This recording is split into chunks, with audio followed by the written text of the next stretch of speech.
হঠাৎ বিশ্বনবী দেখলেন আকাশের সূর্যের আলো ক্ষীণ হতে শুরু করেছে, কমতে শুরু করেছে। তিনি খেয়াল করে দেখলেন এর কারণ সাইয়েদনা জিব্রাইল বিশাল ফেরেশতাদের বহন নিয়ে পৃথিবীতে নেমে আসছেন। পড়েন সুবহানাল্লাহ।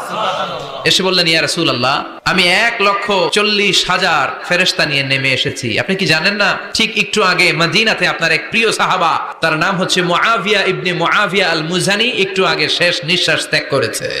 বিশ্বনবী তো অবাক, ঘটনা কি? কোন সাহাবীর গায়েবানা জানা যায় তো ফেরেশতা নামে না আকাশের উপর থেকে।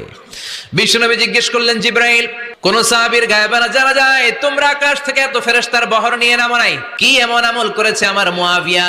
কি এমন ভালো গুণ ছিল, ভালো আমল ছিল যার কারণে আরশের উপরে তার এত সম্মান?